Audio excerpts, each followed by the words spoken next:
de la Gironde, près de la rivière Dordogne, se tient tous les étés le festival Pampa. De jeunes artistes issus de grandes écoles de théâtre inventent au milieu de nulle part un théâtre accessible et exigeant. Le festival Pampa, c'est un groupe d'amis qui font des spectacles ensemble. Donc on est beaucoup à s'être rencontrés au cours Florent dans un premier temps et après aussi au Conservatoire national de Paris. Il y a un vrai esprit de troupe dans le sens où il y a une vraie amitié et un réel respect de la parole qui est donnée à chacun.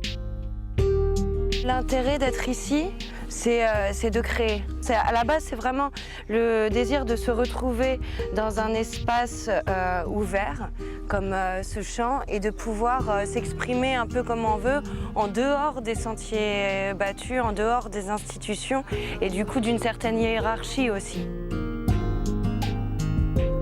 En fait, on utilise beaucoup les éléments naturels, donc on fait en quelque sorte du théâtre de paysage.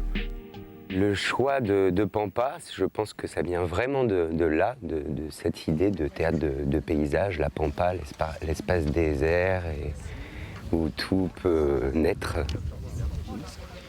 En attendant la tombée du jour pour Casimir et Caroline de Dunfon-Horvat, la compagnie bordelaise Asma présente un Tartuffe pour le moins iconoclaste.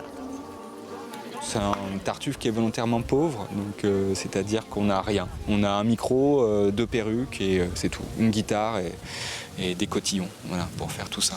Donc c'est l'Alexandrin, le personnage principal, on va dire. Il est certain que mon père s'est mis en tête ce dessin. Votre père, madame, A changé de visée. La chose vient par lui de m'être proposée. Quoi? Sérieusement? Oui, sérieusement. Et c'est pour cet hymen déclaré hautement. Je vous conseille, moi, de prendre cet époux. C'est un conseil, monsieur, que je reçois. Vous n'aurez pas grand-peine à le suivre, je crois. Pas plus qu'à le donner, en a souffert votre âme. Moi, je vous l'ai donné pour vous plaire, madame. Et moi, je le suivrai pour vous faire plaisir. Vous allez être à point nommé servi. Tant mieux. Vous me voyez? C'est pour toute ma vie. Et ça, c'est des glands que j'avais ramassés pour notre cabane, pour notre amour. Je les jette. Cette année, on se fait vraiment surprendre, en tout cas par le nombre de gens, et c'est tant mieux. On n'a pas assez de chaises, c'est pas grave. Les gens sont quand même très contents d'être là, de s'asseoir par terre, de se mettre debout, d'assister au spectacle. Et les gens sont beaucoup en attente à chaque fois, tous les ans.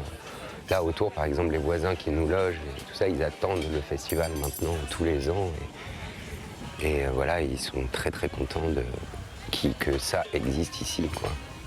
Quand ça va mal pour l'homme, la femme de valeur ne fait que tenir plus intensément à lui. C'est ce que j'aurais tendance à imaginer. Mais moi pas. Et attends, ça veut éventuellement dire que nous deux, nous devons éventuellement nous séparer?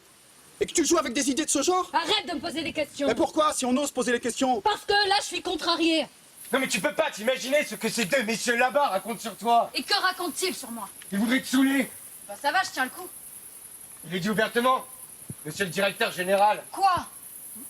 qui voudrait que tu sois à lui, érotiquement, dès cette nuit.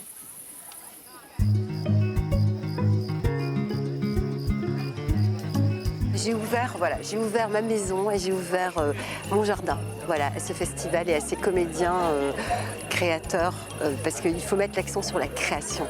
C'est de la création faite ici. Et on participe à l'émergence de quelque chose dans le domaine du théâtre, dans ce lieu.